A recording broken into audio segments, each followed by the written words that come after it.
자, 조선시대 때는 이제 고려시대에 비해서 언론이 확대됐죠. 그래 가지고 조선은 나름대로 이제 언론 확대에 이제 뭐냐면 그 원칙이 있어요. 그래서 정치는 이제 그 공개적으로 해야 된다는 것이 원칙이야. 그래서 어떤 독대보다는 정치 공개 정치를 해야 된다. 그리고 공론 정치를 강조했죠. 왜냐 이때 공론이라는 것은 사대부 중심의 어떤 여론이긴 하지만 공개적이고 공론 정책을 강조하다 보니까 그런 언론 확대 정책들을 상당히 강조를 했거든요. 예. 자, 그러면 이제 그 위로부터 언론 확대 정책을 보면 삼참이라든지 윤대라든지 차대란 말이 나와요.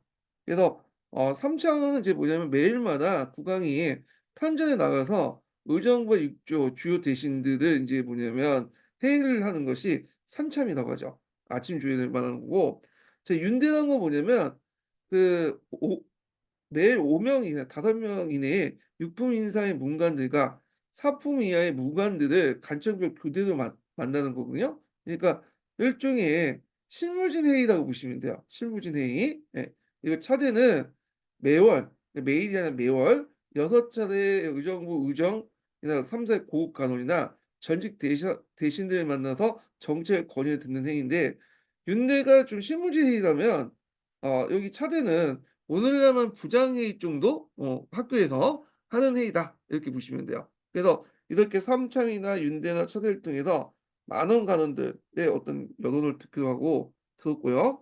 그다음에 아래로부터의 언론을 확대했어요. 밑바닥 인생 평민들의 여론을 얻기 위해서 신문고, 상원, 경 격제상원 같은 거 있는데, 신문고라는 것은 뭐냐면 태종 때 처음 만들었다고 했죠. 그래서 이제 문을 두드리고 이게 뭐라고 하죠? 예. 이 북을 두드린 다음에 이제 억울한 점을 호소하는 건데, 이 태종 때 실시했지만 원래 목적은 인제 그다음에 역시 건문 건신들의 어떤 세력을 억제하려고 했는데 이게 제대로 뜻대로 안 됐어. 왜냐면 주 이용자들은 일반 백성들이 아니라 서울에 살고 있는 관리들이었고, 일반 상인이나 지방 간민들이 이용할 수 없었다는 거. 그래서 일반 관리들도 뭐 때문에 주로 이용했냐면 그 노비 문제 때문에, 노비 소유권 관련된 문제 있죠. 예. 그리고 자기가 이제 적서 그 적자라는 걸 이제 뭐냐면 서자가 적자인데 서자 취급받았다, 뭐 이런 내용들이야. 그래서 결국에는 이 신문고 제도도 태종 때 잠깐 실시했다 폐지되고요. 영조 때 다시 부활해요, 영조 때. 상원이라는 것은 이제 국왕 행차가 있을 때 글을 올려서 억울함을 호소하는 게 상원이란데, 근데 이거는 이제 글을 어느 정도 안다는 전제에서 해야 될 거네요. 글을 모르는 사람들은 격직 상원을 해요. 그 국왕이 있는 근처에서 징을 치고 국왕의 이목을 끈 다음에 말로써 억울함을 호소해 주는데, 물론 이제 격직 상원을 하고 나서 좀 이제 포도청에 끌려가서 이제 좀 얻어맞을 각오를 하고 이제 이걸 올리는 거죠. 격쟁 상호가 이제 제일 활발했던 것이 정조 때죠, 정조 때. 그래서 정조 때 이제 정조가 수원에 하성이 행차하면 그때 이제 뭐 많은 사람들이 몰려들어서 격쟁 상호를 하고 하면서 이제 억울함을 호소했다, 이렇게 좀 보시면 될 것 같아요. 예. 자, 그다음에 경연이라는 것이 있는데, 경연은 뭐냐면 앞에 잠깐 인제 소개를 해 줬죠. 임금의 학문을 돕기 위해서 그냥 교육 기능을 갖고 있다. 그래서 원료 대신들이 모여 가지고 임금들 모시고 이제 대학이나 중용이나 소학이나 뭐 이런 것 강연을 하는데, 요때 강연뿐만 아니라 같이 정치도 논해죠. 그래서 경영 정치를 추론했다라는 거죠. 그리고 이제 이런 자리를 통해서 권력의 핵심부들이 모여 가지고 또 학문도 논하고 정치도 논하는 협의 기구적 어떤 역할을 진행을 했다는 거예요.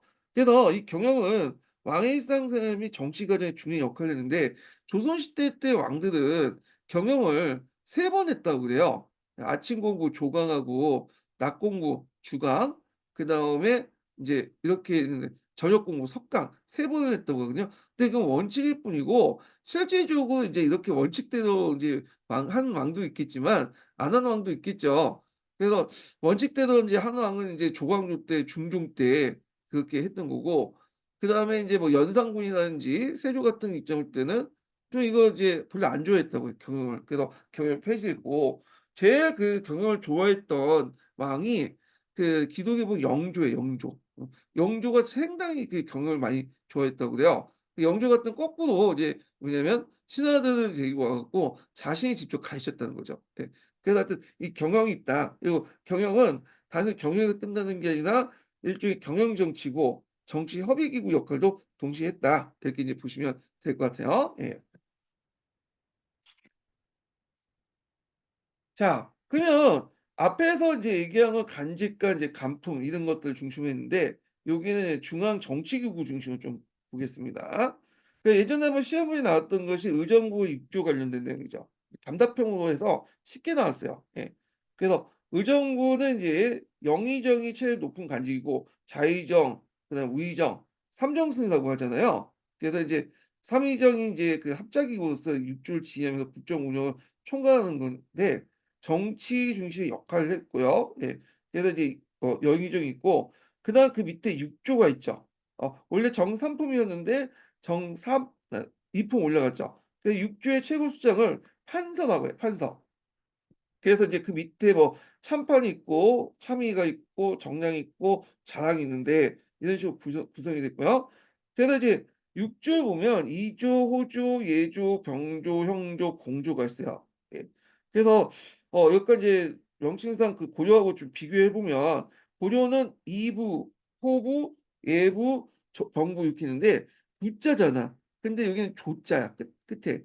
왜 차이가 있냐면 고려는 내지 외양 체제를 취하기 때문에 항제국의 어떤 체제에 도입을 했잖아요. 그러다 보니까 부가 붙는 거고 여기는 자칭 제국이기 때문에 부는 참원이죠. 그래서 한 단계 낮은 조가 붙는 거야. 이렇게. 예. 그러니까 이조 같은 경우에는 인제 그 밑에 그 뭐냐 속사가 있고 소가문이 있어요. 예. 그래서 여기가 인제 속사고 여기가 소가문이죠. 그래서 속사는 인제 이조 밑에 있는 직할기구, 예속기구고 소가모는 협력기구야. 예 이렇게 이제 구분하시면 될 것 같아요. 그래서 조선시대는 그 뭐냐면 속사가 뭐 고려시대는 단사만 있었 아예 속사가 없거나 단사 있어도 단사제였는데 고려시대는 조선시대는 세 개의 속사가 있어. 예. 그래서 인제 여기 이조 같은 경우에 문선사, 뭐 고은사, 고궁사 같은 있고 이런 식으로 세 개씩 배당을 했다. 그래서 물론 인제 형조는 이제 장애사 해 갖고 이제 사사가 있긴 했지만 3 사였다. 참고로 중국 같은 게 속사제도는 그 밑에 부가 있으면 사사를 뒀죠. 예. 그런데 이제 우리나라는 아마 돈 문제 등등 해 가지고 여기 3 사를 둔 것 같아, 3 사를. 예. 그래서 예전에 한번 의정부와 육조 관련된 내용이 나왔으니까 좀 기억을 해 두시면 될 것 같고 자 나머지는 인제 보면서 좀 얘기해 보죠. 자 앞에서 의정부 관련된 내용 있죠. 그 조선 전기 때 의정부를 도당이라고 했어요. 도당. 앞에서 얘기했던 도당은 업무를 총괄하는 부분을 이제 지칭할 때 도당이라고 했잖아요. 그래서 고려 후기 때는 도평의사사가 도당이고 되는 거고 조선 전기 때 의정부가 도당이고 그다음에 고려 조선 후기 때는 비변사가 도당이죠. 그래서 삼의정이 합작기구로서 있고 그래서 의정, 자의정, 우의정 이제 이렇게 구성이 됐다는 거 그 위에 이제 보좌할 수 있는 이제 간직들이 쭉 있고요. 그다음에 이제 6 조는 이제 앞에서 얘기한 내용들이니까 각자 보시고 속사하고 소가문이 있다는 거. 예. 그래서 어떤 그 뭐냐면 간청이 무슨 역할을 했느냐 그건 이거는 굳이 알 필요 없고 다만 인제 그 뭐냐면 조선시대는 6조, 속사, 소가문 같은 그 관료 체제가 형성됐다. 요 정도만 기억을 해 두시면 돼요. 그래서 속사 같은 경우에는 진짜 그 밑에 있는 직계 간청이고 그 암호는 협력기구다. 이렇게 보시면 되겠죠. 자 2 조의 역할 같은 경우에는 이제 인사 관련 내용이 제일 중요한 거겠죠. 예. 인사나 고과 관련된 내용이 중요한 거고 그다음에 호조는 이제 국가 재정 예. 그 경제와 관련된 내용들이고 그다음에 이제 예조 같은 게 예약, 제사 그다음에 제사, 연항, 그다음에 학교, 과거 그런 것들 인제 했던 건데 연항은 인제 뭐 그 유명한 인제 그 뭐냐면 유교 관리들에게 제사를 지내는 그런 것들을 이제 얘기하는 건데 자 여기서 좀 눈여겨볼 게 뭐냐면 자 학교나 과거 같은 교육 관련된 내용이 예조에 들어가 있고요.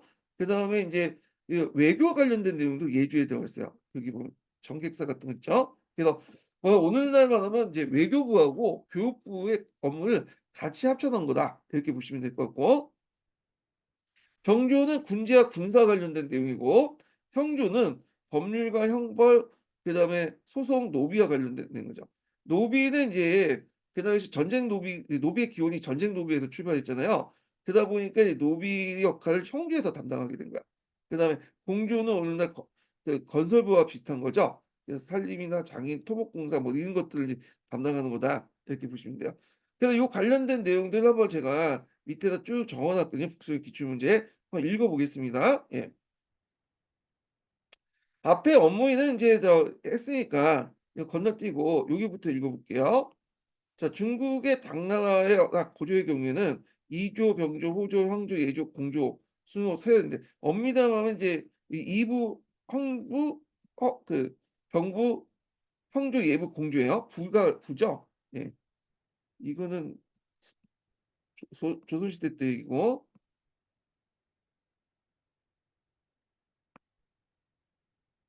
자 그래서 이제 이렇게 있는데 아 이게 좀 엉터리네. 예. 중국의 당나라 고조의 경우에는 이거 빼세요. 예 이렇게.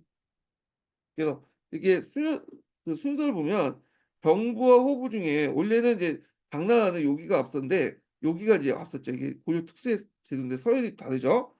근데 문치주의에 입각한 인제 조선은 앞에서 말하는 이조, 형조, 예조, 병조 했는데 호조가 앞으로 왔죠, 호조가. 예. 그래서 고려하고 조선이 인제 서열이 다르다 이렇게 보시면 돼요. 그다음에 6주 밑에는 각각 3-4 개의 속사가 됐다. 주로 3 개의 중심으로 이제 있겠고 관련 소감을 뒀다. 속사는 6주에 따른 하급 간청이었고 고려시대 6부에 속사가 없거나 있어도 반사제만 운영된 거와 대비되는 그 모습이다. 소공은 6주에 분속되는 간사의 총칭이다. 일종의 협력기구라고 보시면 돼요. 예. 그래서 이제 이렇게 인제 있고 그다음에 그 밑에는 각자 읽어 보세요. 그 부분은요. 예. 그리고 이제 넘어가서 보통 인제 조선시대 땐 요 체계가 있죠. 국왕, 의정부, 육조, 속사, 소가문 이어지는 중앙정책 기본 제도가 마련되어 기능적 분화와 통일성의 조화를 도모했다. 또한 행정 효율성을 증대했다는 거 요것도 같이 기억을 해 주시면 될 것 같아요. 자 그다음에 삼사를 보겠습니다. 삼사는 인제 그 고려시대도 삼사가 있었잖아요. 근데 고려시대 3 사는 주로 인제 그 재정 관련된 내용이죠. 그치만 여기에서 이제 조선시대 3 사는 보통 대간과 관련된 거야. 대간 그다음에 이게 뭐야 성대, 대성이라고 또 부르잖아요. 그래서 정근대 시대 때는 언론기관이 이제 뭐냐면 밖에 있는 게 아니라 안으로 들어와 있고 제도화됐기 때문에 그런데 그래서 이제 보통 대간은 이제 보통 대간과 언간으로 이렇게 나눠 있죠. 간간 대가는 인제 뭐 사찰 관련된 기능이죠. 그래서 고려시대는 어사대가 맡았지만 조선시대 때는 감찰은 사원부가 맡았어요. 그리고 간관은 이제 언쟁하는 기관이잖아요. 그래서 인제 있는데 이건 사관원이 담당하죠. 예 사관원. 예. 그리고 이제 서경 기능이 있는데 서경원은 사관원, 사원부 요렇게 해서 양사가 담당해요. 근데 이제 여기에다가 이제 뭐가 플러스 되냐면 나중에 홍문관이죠. 홍문관은 원래는 내각 기능이죠. 궁궐 안에 이제 서적을 관리하거나 중요 문서를 작성하고 그런 역할이 홍문관 역할인데 근데 조선시대 때 인제 이 홍문관이 실제로 3 사가 돼 가지고 언쟁 기간도 같이 하죠, 강간 기간도. 오히려 거기에 초점을 맞춰. 그리고 사원부, 사관, 홍문관 이렇게 법전으로 이렇게 나눠져 있지만 실제로 같이 움직여요, 얘네들이. 뭐 얘네들이 뭐 간쟁도 하고 뭐냐면 또 관리 감찰도 하고 이렇게 인제 하게 되거든요. 같이 움직인다는 걸 좀 기억을 해 둬요. 그래서 업무상은 법정이 나눴지만 실제는 같이 이렇게 한다. 언간 기능을 하고 있다. 대간 기능을 하고 있다. 이렇게 보시면 되고 그럼 법제상 이제 사원부는 뭐 하는 거냐. 현실 정치와 인제 정책 시행 시비를 논의하고 관리의 부패와 부정과 부패를 탄핵하고 풍속을 고정하고 분수에 어긋나지 않은 거짓이나 어긋나거나 그러니까